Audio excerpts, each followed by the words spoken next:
তো WhatsApp guys, কেমন আছেন? আশা করছি ভালো হবে। গরমে সব থেকে বেস্ট খাবার হচ্ছে এখন লাউ।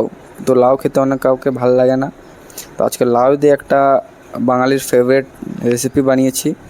আপনারা দেখুন আর ভিডিওটা অবশ্যই লাইক করুন আর ঘরে একবার ট্রাই অবশ্য করবে। সেটার জন্য 1.5 কেজির মতন একটা লাউ নিয়ে নিতে হবে, আর 100 টাকাতে 300 গ্রাম ভুঁটি নিয়ে নিতে হবে। ভুঁটিগুলোকে ধুয়ে জলে বয়েল করে নিতে হবে, আর তারপরে লাউগুলোকে মোটা মোটা করে কেটে নিতে হবে।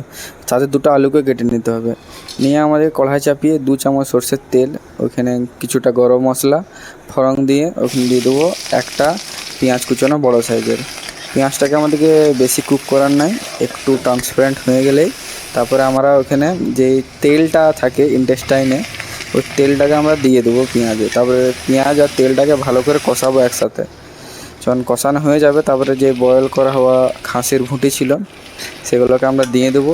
দিয়ে পরে ওটাকে ভালো করে কষাবার সময় আমরা দিয়ে দেবো ওখানে 1 চামচ জিঞ্জার গার্লিক পেস্ট আর চিলি পেস্ট দিয়ে পরে ওটাকে ভালো করে কষিয়ে নেব।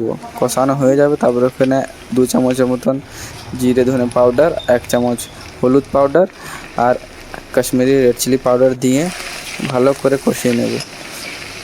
আমাদেরকে এই প্রসেসে এত ভালো করে কষাবার আছে কি যে একটা গন্ধ থাকে ভুঁটি, ওই গন্ধটা যেমন চলে যাক।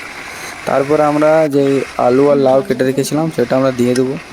দিয়ে পরে ভালো করে কষাবো। যখন কষানো হয়ে যাবে তারপরে আমরা দিয়ে দেবো নুন, পরিমাণ মতন নুন দিয়ে আর একবার মিক্স করে নেবো নুনটাকে ভালো করে।